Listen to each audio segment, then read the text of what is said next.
The woman known to history as Joan of Arc was born approximately on the 6th of January 1412 in the small French village of Domery in northeastern central France. Her parents, Jacques d'Arc and Isabelle Romay, were farmers who owned a moderate portion of land, and Joan's father was also involved in local tax collection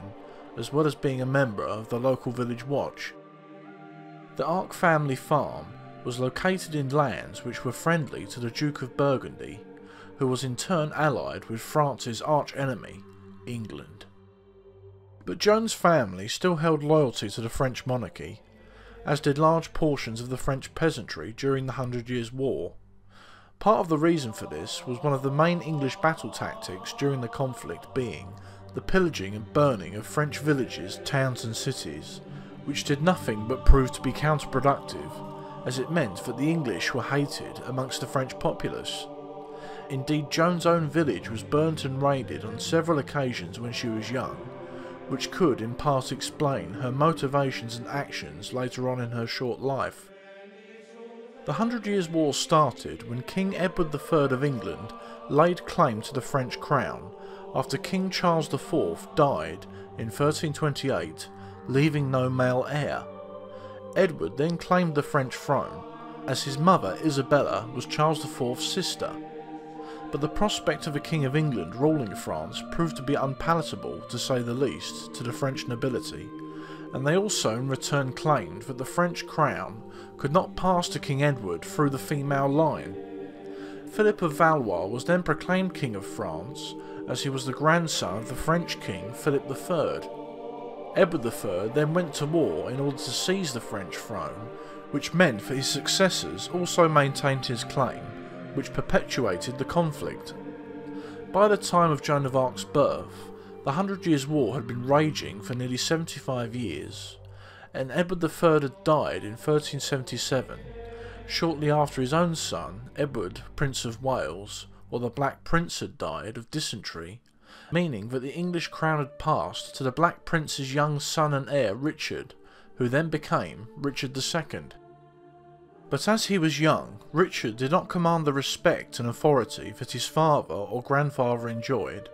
meaning that after a series of crises and rebellions, he was overthrown and then murdered. The main architect of this was another grandson of Edward III, the son of John of Gaunt, Earl of Lancaster, Henry Bolingbroke, who was then crowned Henry IV.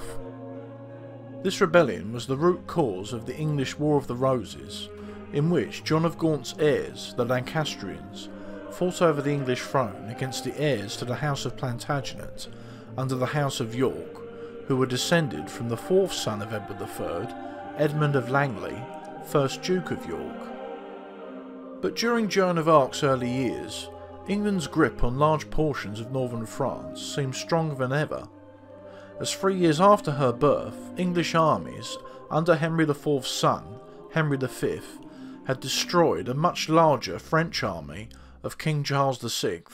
at the Battle of Agincourt in 1415. This resulted in effect with the French monarchy being brought to its knees, and Charles VI being forced to sign the Treaty of Troyes in 1420, in which he acknowledged Henry V as his rightful heir. To further tighten his grip over the French crown, Henry then married Charles VI's daughter, Catherine,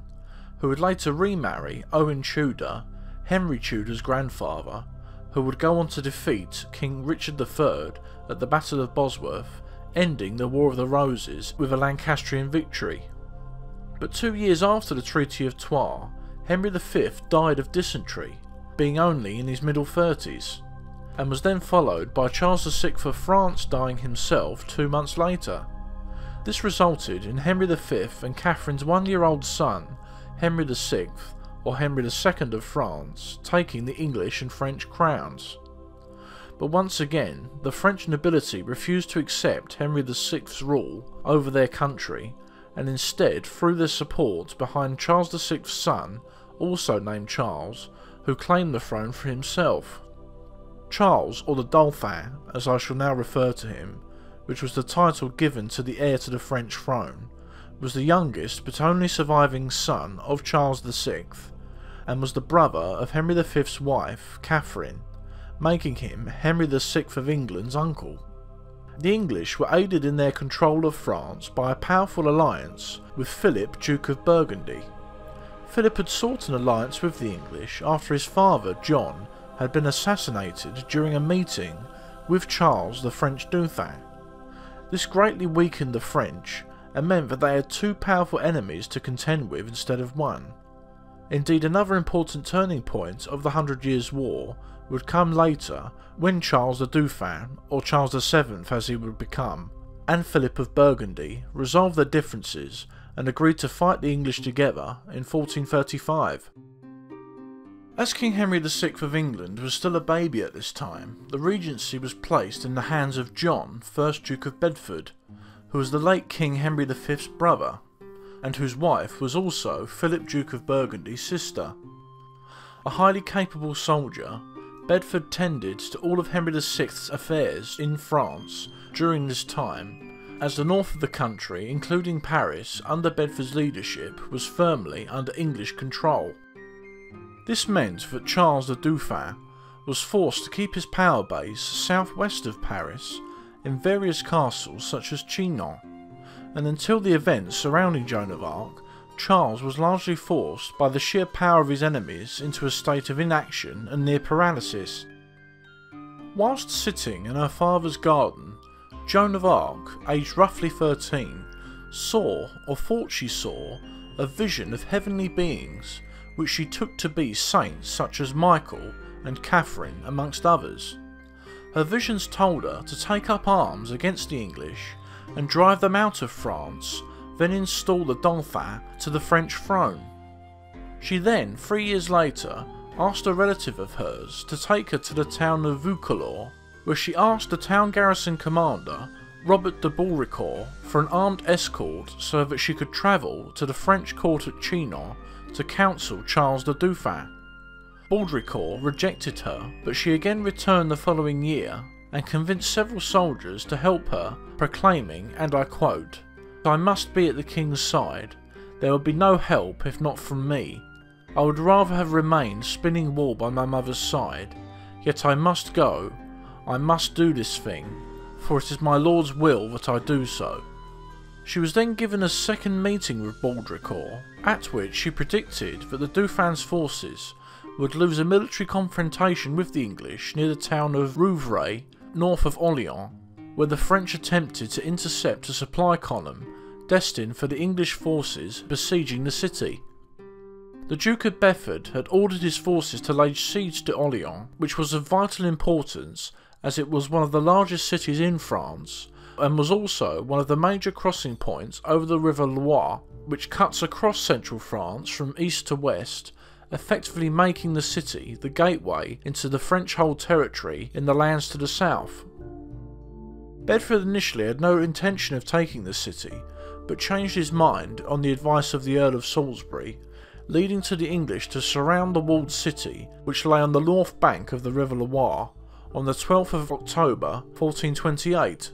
This meant that the city of Orléans' only remaining means of supply and communication was a 400-metre long bridge which stretched from the city across the river to the south bank, and at the end of the bridge was a turreted gatehouse, or tourelle, which was then taken by the English on the 24th of October, effectively sealing the city off from the outside world. It was now only a matter of time before Orléans collapsed, along with the Dauphin's chances of claiming the French throne. After word had reached the garrison commander at Vaucouleurs of the French reversals near Orléans, Baudricourt agreed to grant Joan an escort to the royal court at Chinon, and she then travelled through hostile territory which was controlled by Burgundian troops disguised as a man. There had been widespread rumours and prophecies for years that an armoured maiden would rise from the Lorraine region of France, which was the region where Joan was born, and rescue the country from the English invaders. Whether Joan used this to her advantage, no one knows, but these rumours certainly helped her to convince those in the French court of her legitimacy. The Dauphin heard all about Joan's predictions, and thus he sought to test her by disguising himself as one of his entourage. Upon entering the chamber, Joan threw herself at Charles's feet, despite never having met him before, holding him tightly around the knees, crying, "God give you happy life, sweet king." The two then had a private conference together, in which Charles would later state that Joan knew things about him that he had only ever voiced in silent prayer to God. He then became convinced of Joan's legitimacy, which filled the Dauphin with a newfound confidence and inspiration, as until now his cause had seemed hopeless. Charles's mother, Yolande of Aragon, had been assembling a supply and relief force to send to Orleans, which Joan begged Charles to be allowed to join. She was given donated armour to wear, as well as a horse, a sword and other equipment along with a small entourage, and then rode with the relief force northeast towards Orleans. This small army, which was comprised of some 500 soldiers as well as supplies for the city, set off between the 27th and 28th of April and resembled a religious procession rather than an armed force, with Joan at its head. She also sent messages to the English garrison surrounding Orleans, ordering them to go in the name of God, or she would make them. Joan had wanted to approach Orleans through English-held territory from the north, but the convoy's commander, Marshal Jean de Brosse, decided against such a move and instead approached the city from the south without informing Joan.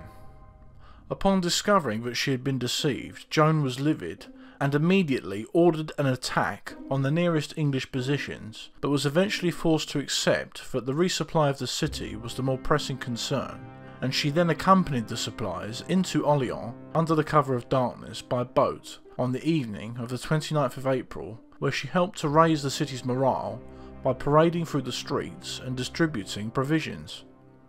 Over the coming days, Joan had heated exchanges with the other French marshals about the plan of action, but after the city's commander, John of Dunois, left to gather reinforcements, Joan proceeded to inspect the English fortifications, in which she exchanged pleasantries with enemy soldiers, as well as one of the commanders of the English forces at the Tourelle, William Glasdale. On the 3rd of April, Dunois returned with the reinforcements, which entered the city unmolested due to its numbers, and the next day Dunois led an attack on one of the English bastilles in order to secure the safe passage of another supply convoy. Joan was not informed of the attack as she was asleep at the time, but soon joined the assault, which was successful. 2 days later, the French resolved to concentrate their efforts on the English forces south of the River Loire, and they then commenced an attack on the English fortifications, but were ultimately beaten back. Joan herself led an ill-fated assault on one of the English bastilles, which was halted due to arrow fire, resulting in her being wounded and having to be dragged away from the fighting. According to legend, the English sallied forth to pursue the French, but Joan turned around and cried, "In the name of God," which acted as a rallying cry to the fleeing French, resulting in the English in turn fleeing back into their fortifications. The next day, Joan, despite her wounds, rejoined the assault on the Tourelle, which fell to the French on the evening of the 7th of May. The English captain, William Glasdale, was drowned after the drawbridge connecting the Tourelle with the invested English fortifications gave way under the weight of the fleeing English soldiers. The English lost nearly 1,000 men killed and 600 captured during the fighting, and now that the Tourelle, at the end of the bridge to Orleans, was in French hands, the city could be resupplied with relative ease from the south, meaning that any continuation of the siege was pointless from an English perspective. Lord Talbot, who was in overall command of the operation, proceeded to demolish his army's positions and then drew up in battle line opposite the French forces. A number of the French marshals argued that they should attack the enemy and destroy them, but Joan forbade it as it was the Lord's Day, Sunday. The English then withdrew without a fight west towards Meaux. Joan's actions at the siege of Orleans secured her fame throughout France and indeed England, although her arrival at the siege coincidentally coincided with a change in French tactics in which they took the offensive against the English. But there is little doubt that Joan's arrival and presence at Orleans had a considerable effect on both lifting the French morale and inspiring the town's population, soldiers and commanders to greater endeavours.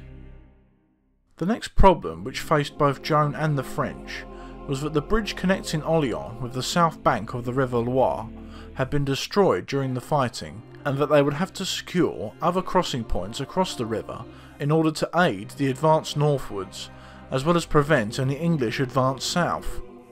The English had taken and fortified 3 bridges across the Loire at Jargeau, Mouans-Loire and Biungessy, and the French now resolved to retake them. This culminated in Joan winning her first offensive victories, and the French winning their first victories over the English forces in over a generation. On the 11th of June 1429 at Jargeau, then on the 15th of June at Mouans-Loire, and finally at Biungessy on the 18th of June, the 3 bridges were retaken and heavy losses inflicted on the English, who then planned to respond to their defeats by sending more troops under Sir John Fastolfe to engage the triumphant French armies and meet up with the withdrawing English troops under Lord Talbot.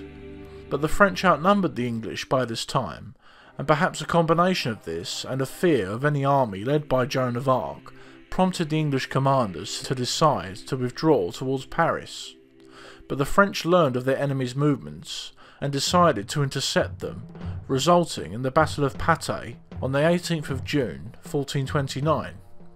In the battle, the English attempted to employ the same tactics they had used at battles such as Crécy and Agincourt, by forming up their archers behind stakes in order to mow down the advancing French. Talbot then attempted to lay a trap for the enemy by moving troops into a tree line at the side of a road down which the opposition were advancing.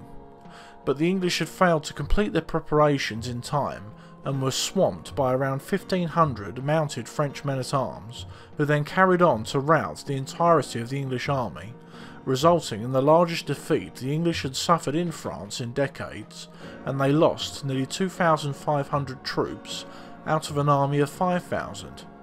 Lord Talbot himself was captured after the battle, but Sir John Fastolfe managed to flee the field and return home, but was used as a scapegoat for the defeat.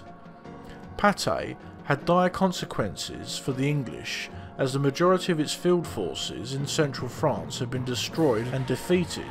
meaning that they were now unable to put up any kind of serious resistance or defence against the French over the coming months. In the weeks following their victory at Patay, Joan and the French forces marched towards Reims and its cathedral, which was the traditional site of French coronations, and along the way other cities such as Auxerre and Troyes fell to their forces until Reims itself was captured, leading to the coronation of Charles the Dauphin as Charles VII of France on the 17th of July 1429. 2 months later, Joan and the French forces would attempt to take Paris itself by besieging it, which proved to be unsuccessful after King Charles ordered his forces to withdraw. After a short truce between the English and French, hostilities then resumed in May 1430, in which Joan was involved in the defence of Compiègne from a joint English and Burgundian siege. However, on the 23rd of May, Joan took part in an attempted attack on the Burgundian camp north of Compiègne, but the attack was discovered, leading to the French attempting to flee, but the gates of Compiègne were closed either in panic or as an act of betrayal before Joan could enter the city, and in the fighting she was pulled off her horse by an archer and taken into Burgundian captivity. Joan was then held in the Burgundian castle at Bouvrerois, and after several escape attempts, one of which involved Joan jumping 70 feet from a tower into a muddy moat, she was transferred to Arras, where the Burgundians and English came to an agreement to exchange her for a pro-Burgundian nobleman and the sum of 10,000 livres tournois, which was one of the currencies used in medieval France at the time. Being now in English hands, Joan was taken to Rouen, which was the Duke of Bedford's headquarters in France, and she was locked in an octagonal cell in chains, with only a small archer's slit to allow light into her chambers. Joan was then tried for heresy in a church court by both French collaborators loyal to the English and pro-English Burgundian clerics and lawyers, led by the bishop Pierre Couchon. The English did not want to be seen to try her themselves, as it would prove to be a propaganda coup for Charles VII's cause. Therefore, having French and Burgundians to oversee her trial was preferable. From the 9th of January until the 29th of May 1431, Joan was subjected to a carefully constructed cross-examination which was intended to expose her as a witch, an acolyte of the devil, instead of the servant of God she claimed to be. If the prosecutors were successful in proving Joan's heresy, it would also prove that Charles VII had claimed the French throne aided by the forces of darkness, which would thusly invalidate his legitimacy. The subject of the trial of Joan of Arc, and the numerous cross-examinations she was placed under, is complex and lengthy enough for a video in its own right. Essentially, over the course of 15 sessions or hearings, from the 21st of February 1431 to the 17th of March 1431, Joan was interrogated about her visions, the voices she reported to hear, and later her cross-dressing. But she conducted herself with intelligence and composure throughout the hearings, and at one point during the third session Joan was asked a trick question: "Do you know whether or not you are in God's good grace?" This was a trap, as if Joan had said no, she would have in effect admitted that she was a sinner, but if she had said yes, she would have been claiming to know God's will. Her answer goes to illustrate the clarity of mind Joan had, and is remarkable considering that she was an illiterate daughter of a French farmer. "If I am not in God's good grace," she said, "may God put me there, and if I am, may God so keep me there. I should be the saddest creature in the world if I knew that I were not in God's grace." Time and again Joan answered questions in such a way which outwitted her prosecutors, which is also remarkable to say the least, considering that she was being interrogated by men far better educated than herself both in law, theology and politics. But Couchon was a skilled interrogator and gradually extracted more and more information from Joan, including stories of visions that she had never previously divulged. One such vision was that at Chinon, after meeting Charles VII, angels had delivered a golden crown that only Joan could see to the king.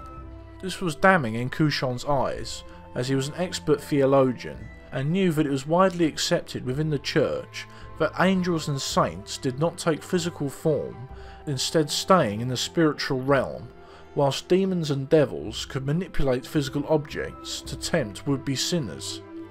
Joan was highly capable and steadfast in her own defence, but she was steadily and remorselessly questioned on numerous occasions in order to extract as much damning information from her as possible. Bishop Couchon then switched tact and questioned Joan about her cross-dressing or wearing of men's clothes, which occurred when she had travelled to meet Charles VII at Chinon in disguise. Joan had also continued to wear men's clothes and cut her hair short during the trial. Some suspect this was in part to prevent guards from raping her easily, as she would otherwise have had to wear a dress, which was easier to take off. Couchon then asked her if God had commanded her to wear men's clothes, which was forbidden in the Bible, and Joan replied by saying, "What concerns this dress is such a small thing, less than nothing." This was not true in the court's eyes, as the book of Deuteronomy in the Bible clearly forbade men to wear women's clothes and vice versa. This was important, as how could Joan have been divine and legitimate if the Bible clearly forbade cross-dressing? This, as well as other evidence regarding her visions, was enough in the court's eyes to condemn Joan, and she was taken on the 24th of May 1431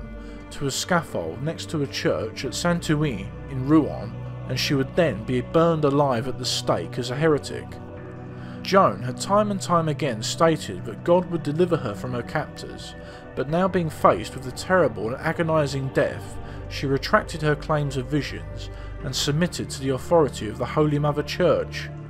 She then signed a pre-written confession and repented, which meant that Joan was admitting everything she had said and done in the previous years was not inspired by a divine intervention, but instead was entirely of her own doing, thusly meaning that God was not on France's side and that Charles VII's coronation was null and void. Couchon then read out a different sentence in which Joan was to spend the rest of her life in prison rather than being burned. She was then taken back to her cell and took off her male clothing in exchange for a dress. This should have been the end of her story, but 4 days later, Joan was informed that Joan had once again put on male clothing, which in effect made her confession null and void.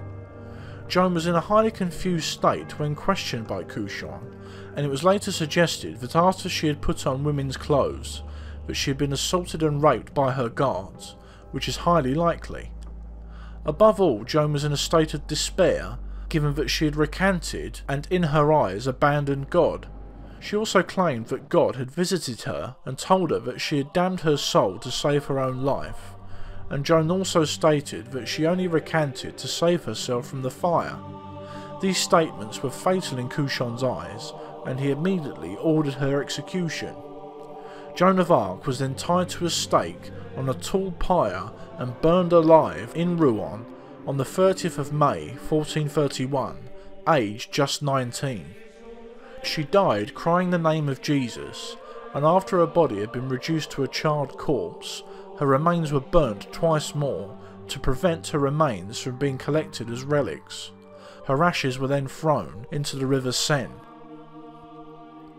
After Joan's death, Charles VII of France gradually retook the north of the country, and the English were further weakened by both Charles resolving his differences with Philip, Duke of Burgundy in 1435, resulting in them forming an alliance against the English, and also the death of the Duke of Bedford in the same year. This was despite Henry VI of England being crowned King of France aged just 10 in 1431, but without the Duke of Bedford to lead his forces, England's hopes of maintaining its French territories were in effect hopeless. England would never again have the unity and power to undertake large-scale operations in France, as the infighting over the English crown in the War of the Roses kept their attention firmly on domestic affairs. France had snatched victory from the jaws of defeat in the 100 Years' War, and the spark that lit the fire that was the French fight back against its enemies was Joan of Arc. 25 years after Joan's death, a posthumous retrial was held, in which Joan was found not guilty of heresy, and in 1920, nearly 500 years after her death, she was made a saint by the Pope in Rome. Regardless of whether Joan of Arc's visions actually took place, there is little doubt that the French forces' efforts to relieve the siege of Orleans may very well have failed, and with it, possibly, French hopes of winning the 100 Years' War altogether. No one can deny that for a teenage peasant girl to rise to the prominence that Joan did, and to be one of the crucial factors in the turning of French fortunes in the 100 Years' War, is a truly amazing feat, and her continued fame is a testament to her achievements in life. Whether you believe Joan really did receive divine messages and visions is entirely up to you. Indeed, her life is still hotly debated and argued over today. But whatever the truth regarding Joan's claims, she was a truly inspirational and brave young woman who did extraordinary things in a time where female power largely revolved around the formation of marriages and giving birth to male heirs. I find it truly amazing that an illiterate French peasant girl could play such a major role in the outcome of one of the longest, hardest fought and bloodiest wars in medieval European history, and in the making of this video I feel a great sense of admiration along with a tinge of sadness that such a young medieval woman could achieve so much in such a short space of time and yet suffer such an agonising and terrible death. I also think that for a proud Englishman such as myself, to think of Joan of Arc with such admiration is also a testament to her amazing and inspirational story, and I dedicate this video to the memory of the Maid of Orleans, one of the bravest, most important and influential women who has ever lived.